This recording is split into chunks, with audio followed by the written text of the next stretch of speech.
Thank you, Senator Escudero.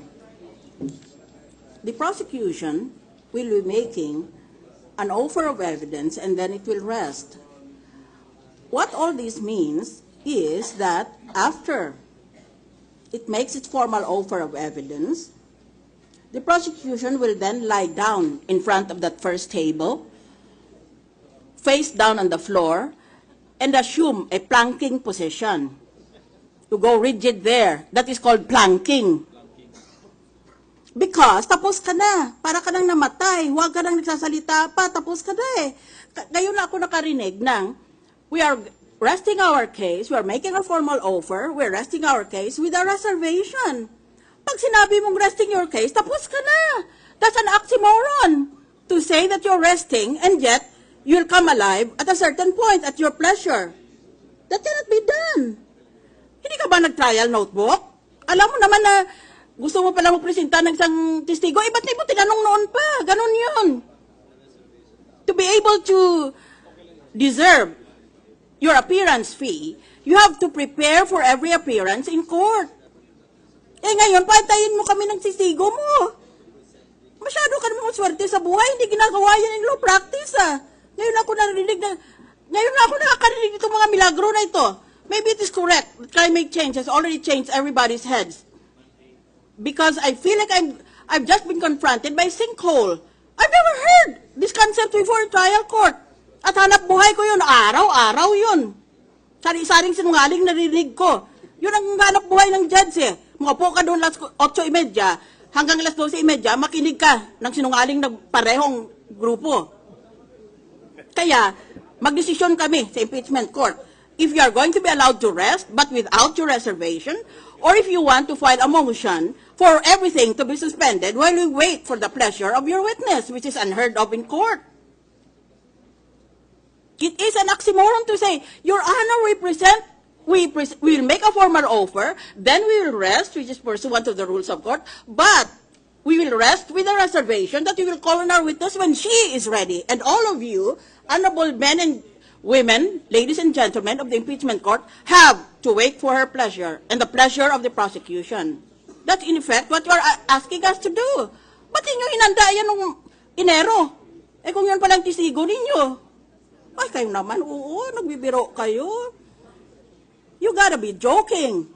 Pagkatapos, it will take us so much time to make our offer of evidence. Wah!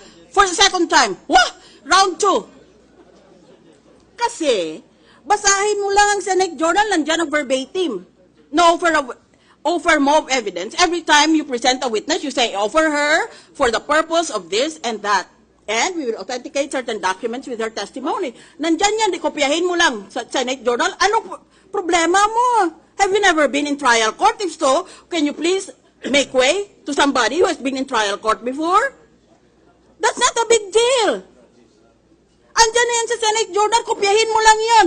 And besides, you should have had a trial notebook kung saan nililista mo yon. Dahil alam mo na abot tayo sa puntong ito. Ngayon gusto nyo, mag-antay kami. Bakit is it going to tax your IQ so much that you need until Friday to make this? Dapat araw-araw yan, ginagawa yan ng secretary mo o ng clerk mo. It's all a question of just instructing her. Kopyahin mo ang Senate Journal, ano bang pinag-offer namin kanina? At para formal offer na, handa na tayo in trial court. We don't even wait. We don't even wait for a period of time for the party to make a formal offer. Pagkatapos ng lista ngayon, bukas sabihin ng judge, mag-offer ka na. Dahil ginagawa mo yun throughout the course of the trial. What is the big deal about this? And it's highly clerical. We are only going to murmur there. Here is our witness. We offer the testimony of this witness, letter A, for the purpose of so and so. And these were the documents marked during her testimony, so and so. And we'll be spending the whole half day doing that kind of thing. So, this means only that either you don't know your rules of court or you're expecting or hoping for miracles to happen. Korte ni Milagrosos ito. You're waiting for a miracle to happen. Trabaho mo yan habang the trial is going on, lilistahin mo kung anong mga ebidensya mo, basahin mong Senate Journal, araw-araw yan, nandiyan yan Pagkatapos itong arte pa ninyo, Pag nag-objection ng the other side, sasabihin ka, I make an offer of proof, Your Honor, or we make a tender of excluded evidence. You do that so that the appellate court can see the records and can determine if the ruling of the trial judge was correct or not. But there is no court higher than the impeachment court. That is the express language of the Constitution. The Senate, as an impeachment court, tries and decides. So there's no point making an offer of proof or a tender of excluded evidence because no one is going to read those documents. I already implied that before, but now I'm saying it explicitly for full understanding of what is involved here. These are clerical. These are ministerial functions. Bakit ang dami na idibali ko ang defense? Mag-make siya ng motion? Dahil, ngayon pa lang niya naintindihan, having placed these things in context, kung dapat ipa-admit yon o hindi. Nag-object na nga siya noon. Pagkatapos, hindi pa iyon. Alam naman natin, gentlemen of both panels, that the general rule is, in case of doubt, admit the evidence. Ganun naman yun eh. Kaya let's not make a big deal out of these offers. Every time a witness is presented, one of you stands up there and says, if the honorable court will please, we'll offer this testimony by Mr. X, and we'll mark the following documents for the purpose of.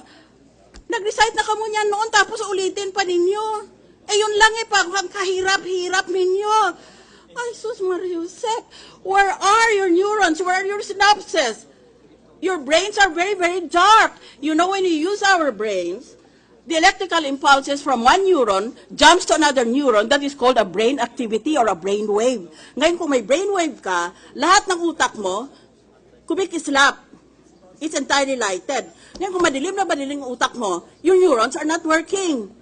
You are flatlined. Meaning to say, hindi ba? Kung buhay pa ang pasyente, naka-jump up and down ng kanyang recording instrument. Pero kung namatay na, nag-flatline na. O, yan ang nangyari sa inyo. Nagpa-flatline na kayo. I am, please, appealing to you. Can you please prepare on the rules of court? I'm very underwhelmed by all this debate about how many days to give. Dapat ngayon pa lang, anda na kayo. Wah! Part 2. Senator Escudero.